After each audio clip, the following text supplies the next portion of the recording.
Well, hey there, friendships. Welcome back to Curtis's Corner. If you're new here, hi, I'm Curtis. This is my corner, and on today's Film Friday, we're going to be discussing the next set of films released in the decade of the 2000s. If you've missed part 1 or 2, I will link part 1 right up there so you can go and check that out, followed by part 2, and then you can come right back to this video and check out part 3. Now, I do want to quickly address, I know I said that this was going to come out on October 28th. However, I did state in my past video that regarding situations depending on if a film was playing at my theater or depending on the timing, all different factors, I really wanted to go and see Barbarian. It was at a time that was just not able to work with my work schedule, so unfortunately, could not see it. So like I said, this is part 3 in ranking the horror films from the 2000s decade. In this part and in part 4, which will be the final part, I will be focusing on just from the years 2005 to 2009. Then after part 4 is done and it comes out, I will give you my top 10 films from the entire decade, so that way you know what my all-time favorites are to constantly go over and rewatch over and over and over again. Before I start my list, I would like to let you know I am also in a contest for the Face of Horror. What this means is, if you click the link in the description below, you can vote. There are 3 different ways that you can vote for me. Basically, there's a free daily vote where you register through Facebook and you get 1 vote every 24 hours. There is another one where if you register with your card, you're charged $1 as a placeholder, which is then voided and refunded right to your card again, and you get 2 votes every 24 hours. Otherwise, if you want to vote multiple times a day, as many times as you want, there is a donation-styled voting system called the Scare Vote, and each dollar you spend counts as 1 vote towards me. If I end up being the top voted candidate in this contest, then I managed to win many things that I'm super excited about. One is $13,000, a photo shoot with Kane Hodder, otherwise known as Jason Voorhees from Friday the 13th, and be put into Rue Morgue magazine with him, with all these pictures, and then a 2-night stay at Buffalo Bill's house from The Silence of the Lambs, plus a small walk-on role on an indie horror film. My dream.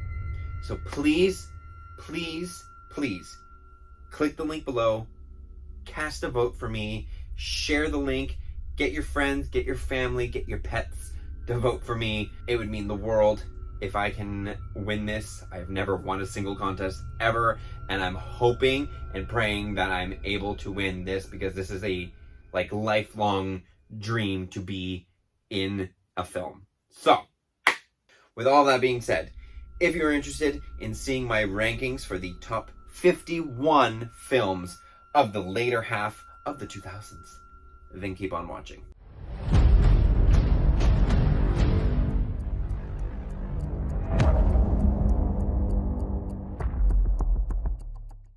So coming in at spot number 51, we have The Human Centipede.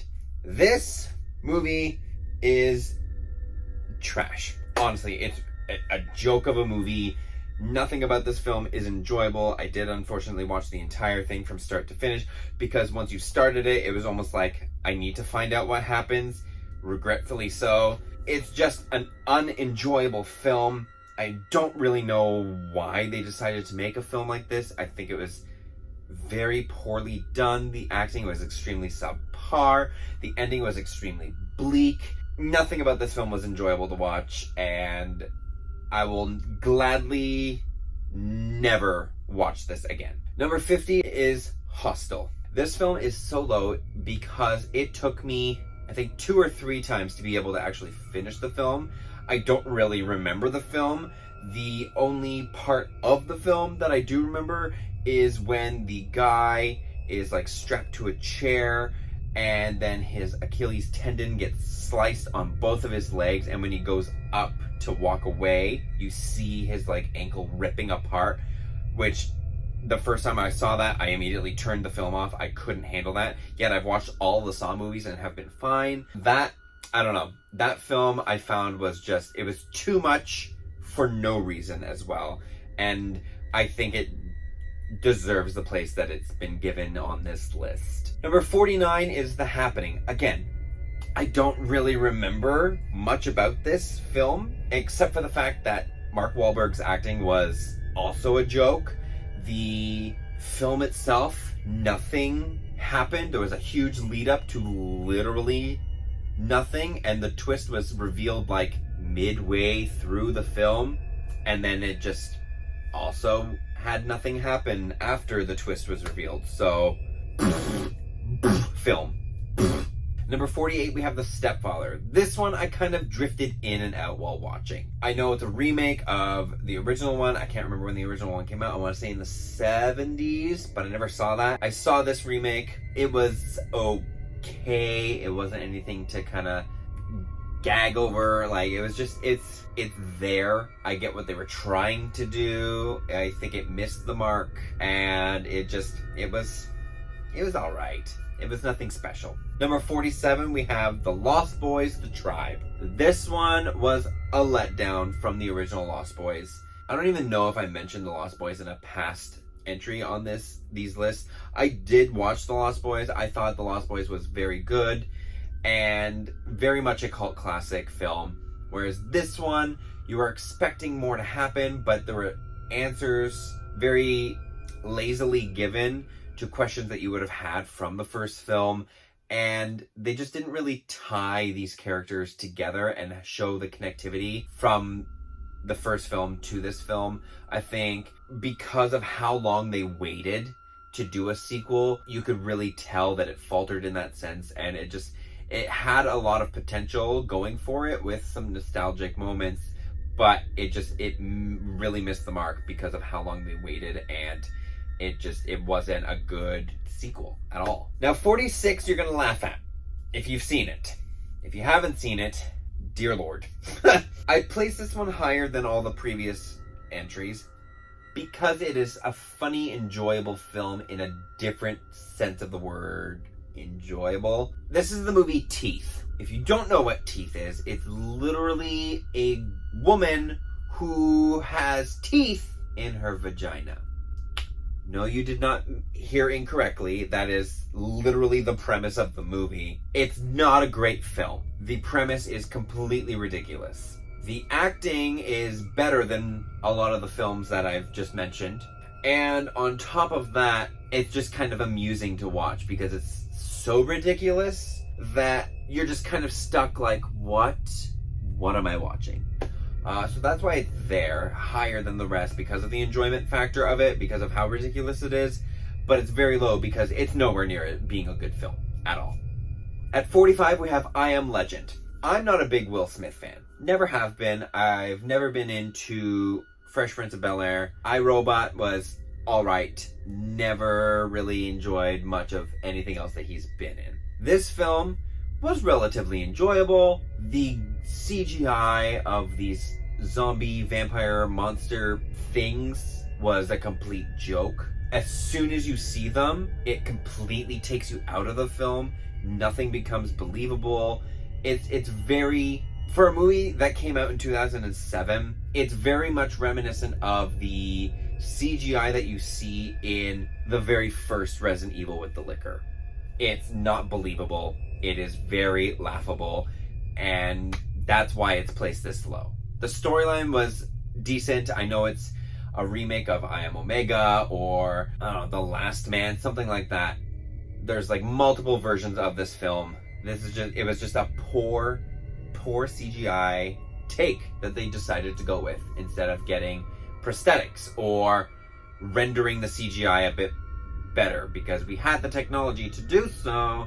In that time, you could have rendered it a little bit better, but I feel like production was a little rushed, and maybe that's why. And the only reason I'm suggesting that is because some of the more recent Marvel films or TV shows, the CGI is kind of wonky, and it has zero reason to be, especially with how far technology has come, and it's because they're being rushed. So I'm feeling this might have been the same kind of case, but still not great. At 44, we have Halloween 2. This was a mess. I enjoy the Halloween franchise. I even enjoy the Rob Zombie reimagining of the series. Even this one, I do have some enjoyment for this one. However, where it fails to actually be a good film is the almost dehumanization of this version of Laurie. Then you also have the random scenes where Michael's mother is just randomly appearing in all white as a ghostly figure with a horse. That confuses you. That has nothing to do with the storyline at all. And the fact that they're combining and redoing the original Halloween 2, because it does take place at a hospital again, but then the ending of the film is like wrapping up to be kind of like the ending of Halloween H2O. So it's like, are you following this or are you following this? And what the hell is with the horse?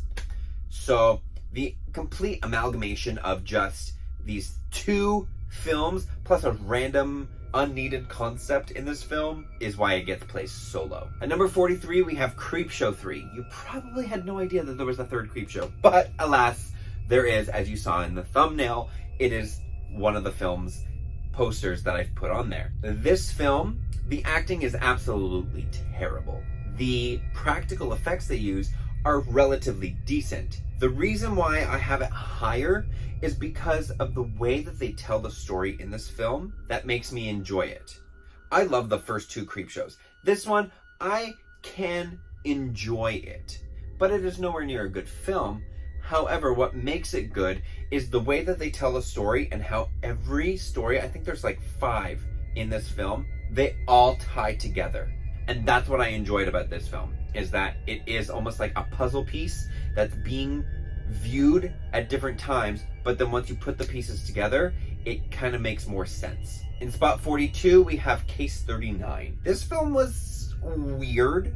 I haven't picked it up again. I think I might want to sit down and rewatch it again, just really kind of try and understand what it's really about. But it seems kind of like possession, but not possession. When I watched it for the very first time, I don't know, I kind of felt indifferent about it. And I still like don't really have an opinion on this film, which is why I kind of placed it in the middle-ish grounds of this list, because it's not good, but it's not terrible. It's one of those films that just doesn't kind of fit on this list for some strange reason. And as much as I like Bradley Cooper in this film, and as much as I enjoyed Renee Zellweger especially in this film, I think their chemistry didn't vibe as well as it could have. And then just the whole story plot of it was just kind of wonky. At 41, we have Cry Wolf. This was very generic slasher. There was nothing exciting, nothing new brought to the table for this film. It's something that you put on and just have kind of in the background type movie.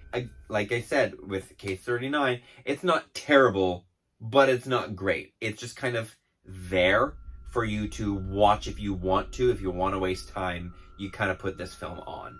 And that's why I placed this where it is. I found the acting and story a little bit better, but even still it's very like barely. At number 40 is Drag Me to Hell. I really need to rewatch this because I feel like I'm giving it a bad rap for no reason. I like Sam Raimi. I like what he did with Evil Dead. I enjoyed his take on Doctor Strange. It wasn't a great take, but I enjoyed it. This film, I remember falling asleep in the theater. I remember being unsettled by how much mouth usage there was in this film, and just how absolutely ridiculous the talking goat was in this film. I remember missing a piece of this film because I fell asleep and waking up near the end and just being like, what did I watch?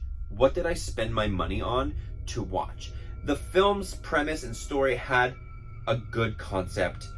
I don't think it was executed well enough to be as scary. It seemed more comedic than it was supposed to be, and I think that's where I kind of didn't like it. I think I went in expecting it to be more of a horror and less of a comedy, where it ended up being more of a comedy and less of a horror. At number 39, we have The Box. This is kind of in the same boat as Donnie Darko because it's by the same director. Every time I watch this film, I also have to kind of look up the meaning behind it. It's an enjoyable film to watch, very confusing at times, kind of really out there, and you have no idea what's happening. But the acting is so well done. James Marsden and Cameron Diaz together in this film are amazing. And I think they bring a lot of that character development that you want to see into a film. But the confusing nature of this film, not everyone is going to get, and not everyone is going to want to look it up. I am one who needs to figure out what this is all about. So that's why I look it up.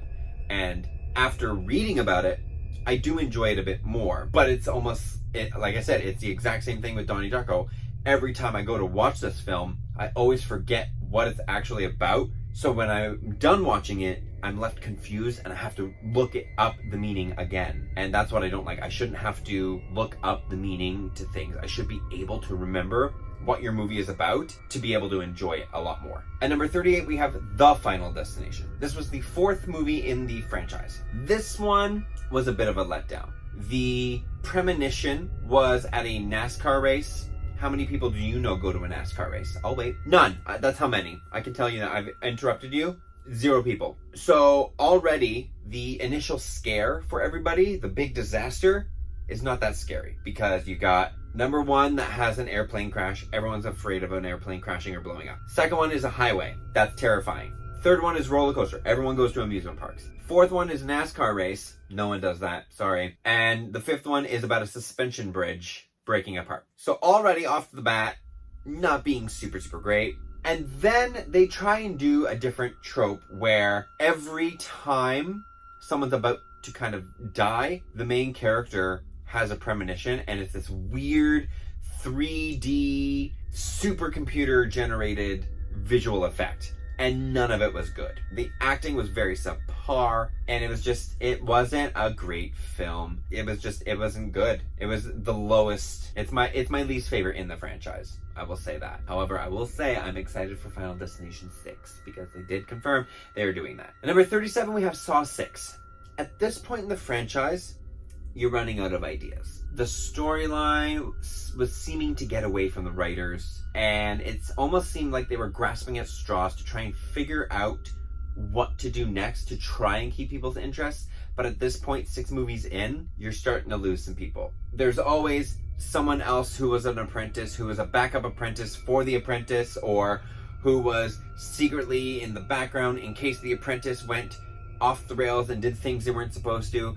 It started to get very convoluted and just basically a mess. However, the traps and the practical effects and even the CGI that they would use, which was extremely minimal, were elevated to a whole other level that made the story and the film enjoyable, which is why it's part of the higher part of this lower half of the list. Number 36, we have House of Wax. Not a great film. But it's one of those films where you just kind of enjoy it, mainly because Paris Hilton dies. But it's just one of those enjoyable films. It's like you put it on for background noise, but you're stuck kind of watching it without it just being background noise. I've seen this film maybe 2 or 3 times, and I still enjoy it. It's not one of my favorites, but I enjoy it every time it's on.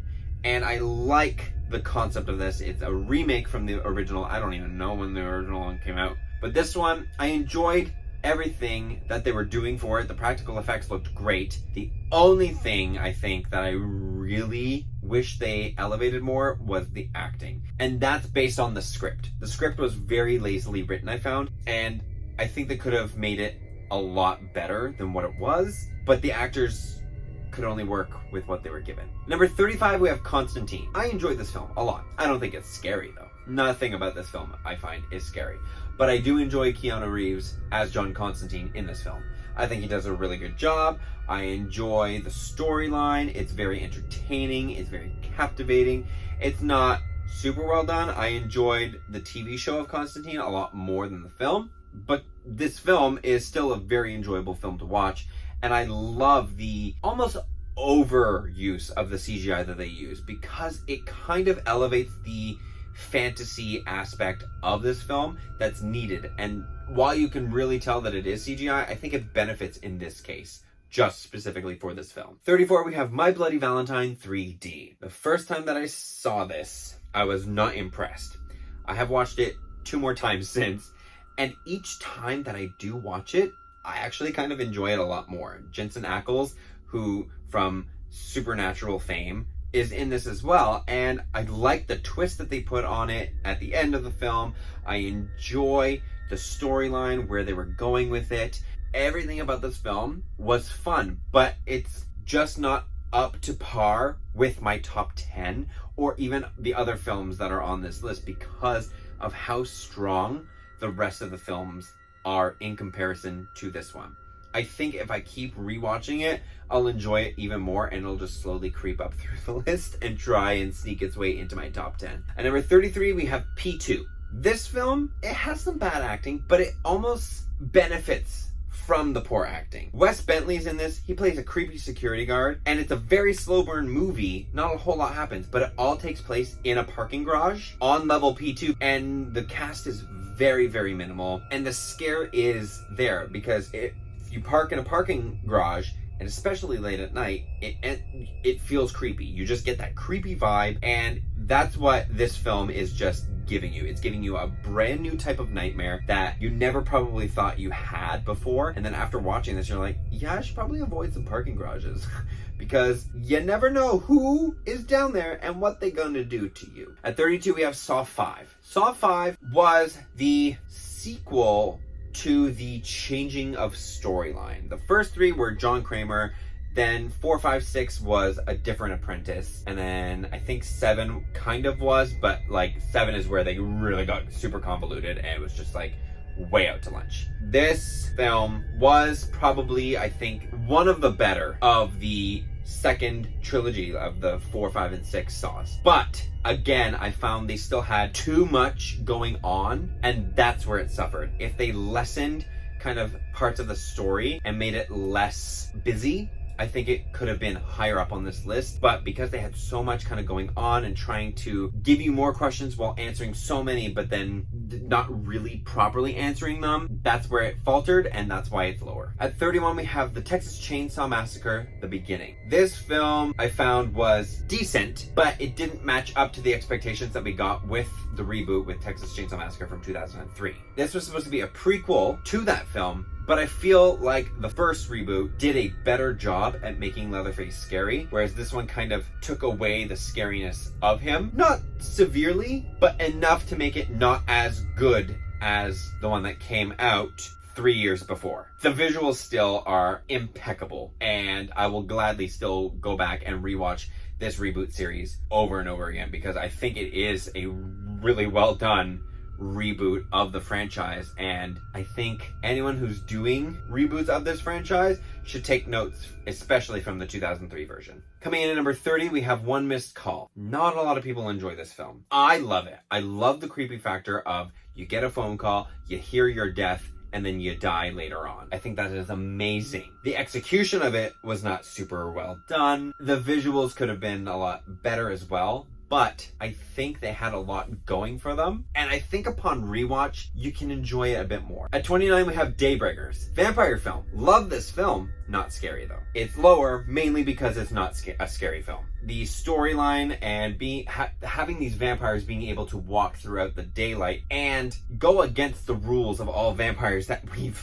grown up with knowing seemed like a great idea. And like I said, while it's a very good movie and they have great action sequences in this film, it's just they didn't deliver the scares that it could have had. I think they could have amped up the scare and horror level a lot more and made it more of an enjoyable film, but I feel like they were targeting a wider audience than the smaller horror audience that initially most people would think that this would be going for. And so with that, that's why it's just kind of like, you had a good idea, you could have elevated it to an 11, but you just kind of kept it at an 8.